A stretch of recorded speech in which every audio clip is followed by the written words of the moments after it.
저도 대출이 궁금합니다. 현재 상가 대출 5억 원 있는데 추가로 상가 대출할 때 대출 가능할까요? 지금 상가를 가지고 있는데 대출을 5억 원 받았잖아요. 왜 추가 대출이 되느냐 라고 궁금해 하시는 건데,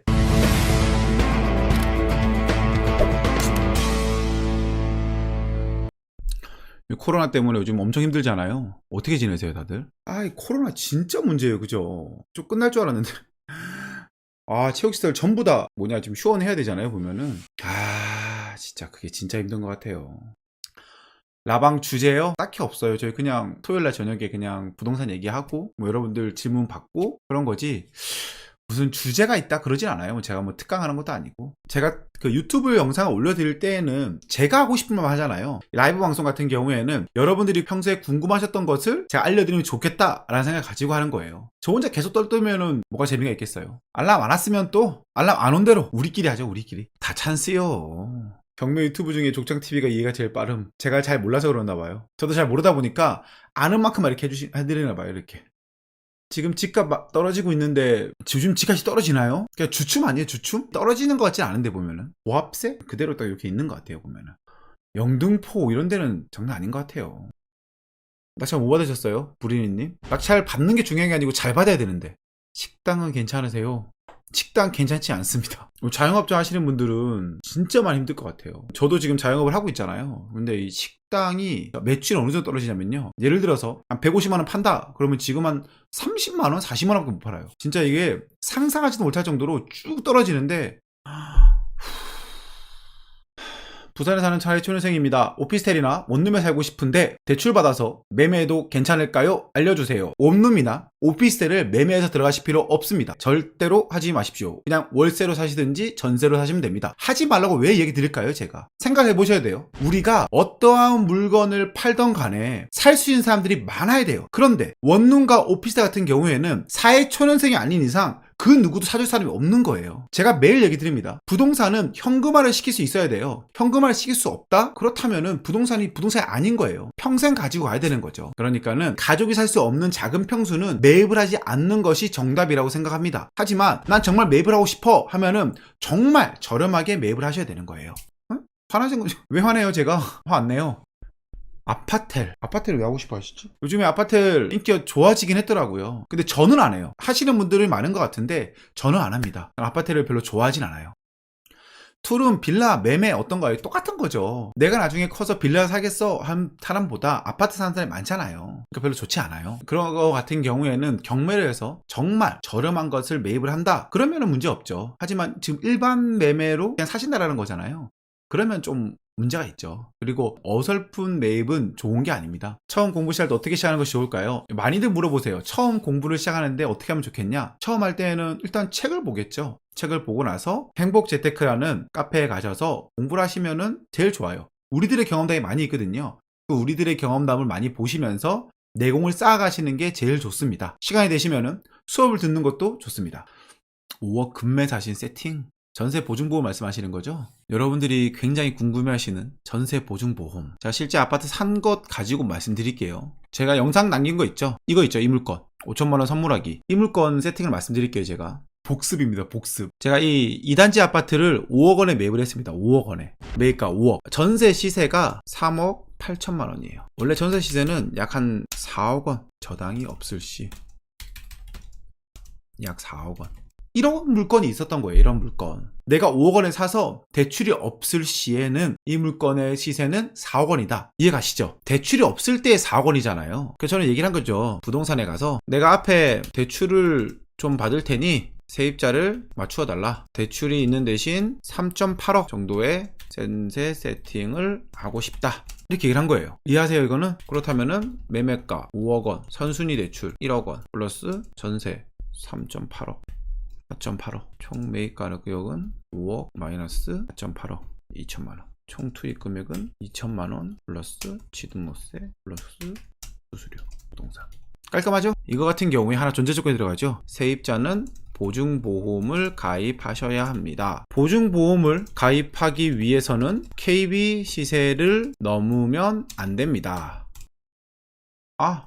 아, 그쵸. 이건 이자 나가죠. 플러스 한 달 이자. 선순위 대출인데 어떻게 부동산 설득하냐고요? 그거는 얘기 잘 하셔야죠. 제가 할 수 있는 게 아니니까. 약간, 나 진짜 웃긴다. 이렇게 맞춰 들어오는구만. 어쩐지 제가 보증보험 발급 담당자거든요. 자, 된다고 하잖아요. 지금 보시면은. KB세만 안 넘으면 되는 거 맞죠? 예. 이렇게 하면 됩니다. 이게 전혀 문제가 안 돼요. 그러니까 중요한 거는 세입자분들이 들어왔을 때 문제가 될 수 있느냐 없느냐 이거잖아요. 보면은 전세 보증금을 내가 회수할 수 있느냐 없느냐 이 포인트가 제일 큰 포인트란 말이에요. 근데 이거를 내 요건을 충족시켜 주는 거예요. 선순위 대출이 있어서 당신이 임차인으로서의 권리가 없다라고 생각할 수 있지만은 보증보험을 통해서 당신은 더욱 안전한 사람이 될 수 있습니다 라고 얘기하는 겁니다. 자, 이해 안 되시는 거 말씀하십시오. 그럼 제가 보증보험 담당자가 계시지만은 제가 알고 있는 상식선에서 말씀드리겠습니다. 보증보험 받는 거랑 전세자금 대출 받는 거랑 상관없어요. 전세자금 대출 받으면서 들어와요. 저는 이거 같은 경우에 제가 이 아파트 그분께 드렸잖아요. 제가 이 영상을 찍을 때만 하더라도 2개월 전에 찍을 때만 하더라도 시세가 5억 5천에서 5억 6천 왔다 갔다 했었어요. 근데 지금 시대 보이시죠? 지금 6억이 넘어. 그냥 내가 5억 해줬는데. 법인 같은 경우에는 전세 보증 보험이 다 안 됩니다. 3억 원 이하가 안 되는 건가? 알고 있는데 제가 알기로는.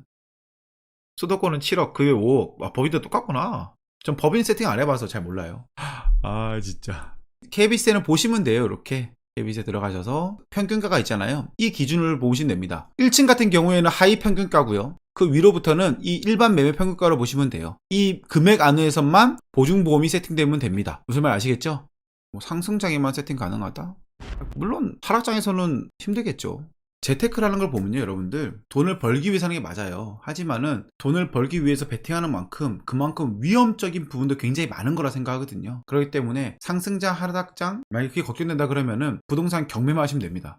경매는 하락장이 오더라도 크게 그렇게 데미지 입지 않거든요. 다른 물건을 하나 더 보여드릴까요? 아니면 여러분들 질문하시면 제가 이야기 드릴까요? 제가 한 거 막 보여드리다 보니까 금방 지나갔네요. 대출 가능할지 여쭤봅니다. 비주용 임대사업자 주택 1, 서울에 실거주 한 채 있는데 서울에서 다른 지역으로 이사 가고 싶은데 이사 갈 집 대출이 나올지 궁금합니다. 대출이 잘 안 나올 것 같기도 한데요. 다른 지역 해도 서울로 가실 거잖아요. 대출이 참 문제예요. 그죠? 족장님 경험으로 초보자들 보면 매년 한두 채 투자한다고 치면은 법인은 4채부터 하는 게 좋을까요? 요즘에는 어느 지역에 하는지가 굉장히 중요한 것 같아요. 보면은 조정 지역이냐 비조정 지역이냐 이런 거에 있기 전에는 크게 문제가 없었거든요. 저 같은 경우에는 개인으로 해야지 라고 했는데 서울로 할 거다 그러면 요즘에는 법인이 필수인 것 같아요. 대출 문제도 있고 세금 문제도 있기 때문에 서울 같은 경우에는 법인을 내는 게 이제 맞는 것 같긴 해요. 저도 대출이 궁금합니다. 현재 상가 대출 5억 원 있는데 추가로 상가 대출할 때 대출 가능할까요? 지금 상가를 가지고 있는데 대출을 5억 원 받았잖아요. 추가 대출이 되느냐라고 궁금해 하시는 건데 여기서 추가 대출을 받기 위해서는 지금의 감정평가를 다시 합니다. 그래서 기존보다 훨씬 더 높은 그런 감정이 나왔을 때는 가능할 수도 있어요. 하지만 지금 세입자가 있는 상황이겠죠. 세입자가 있으면은 대출이 잘 안 될 수도 있습니다. 세입자가 없는 상황이다 그러면 지금 이 상가의 가치만 보고 나서 다시 감정을 하고 다시 대출해 줍니다. 낙집반 오프 모임 언제 모집하시나요? 제가 행복재테크에서 수업을 하고 있잖아요. 오프라인 수업 같은 경우에는 코로나가 지나가지 않는 한은 좀 힘들 것 같긴 해요. 보면 느낌 자체가. 재개발 들어갔는데 수익이 생각보다 많이 났어요. 이거 팔고 서울 쪽으로 경매하는 게 나을까요? 아니면 1주택은 유지하고 법인 내고 상가 쪽을 노리는 게 좋을까요? 재개발에서 수익 많아졌구나. 옵션이 많은 것인데 어떤 거 하시는 간에 어떤 상관이 있겠어요. 재개발 같은 경우에도 어느 시점까지 딱 먹는 시점이 있지 않나요? 보면은 관리 처분인가 난 다음에는 그 다음부터는 수익이 폭발적으로 커지지 않는 걸로 알고 있긴 한데 이거는 판단을 잘 하셔야 될 것 같아요. 저 같은 경우에는 이제 어느 정도의 시점에 수익이 났다 그러면은 적당한 수익을 먹고 빠진 다음 다른 투자를 하는 걸 추천드리긴 합니다. 지방 투자 추천. 지방 투자라고 해서 어디에 추천한다, 어디가 좋다라고 말씀드리기는 애매합니다. 저 같은 경우에도 지금 인천에 살고 있지만은 지방 투자를 이렇게 하고 있잖아요, 보면은. 근데 이게 울산을 본다, 뭐 경상도, 대구를 본다 이런 게 아니고요. 그냥 그때 오늘에 올라온 신권 보는 방법 있죠. 제가 알려드린 것 같은데 그런 것을 매일매일 보시면서 좋은 물건을 찾아내는 게임, 보물찾기를 하는 게임을 매일 하는 것이 제일 좋다라고 생각합니다. 수익률이 제일 중요합니다. 수익률이 나와야지만이 투자를 할 수 있는 거지 수익률이 나오지 않으면 투자하기가 굉장히 힘듭니다. 네, 제가 다음에 또 이렇게 라이브 방송하면서 여러분한테 재밌는 물건도 보여드리고 이렇게 여러분들이 궁금하셨던 Q&A도 많이 알려드리도록 노력하겠습니다. 네, 오늘도 토요일인데 정말 수고 많으셨고요. 긴 시간 함께 하신다고 고생도 많으셨습니다. 다음 생방은 제가 또 공지를 할게요. 여러분들께서도 주말 잘 보내시고요. 항상 좋은 방송할 수 있도록 노력하겠습니다. 감사합니다.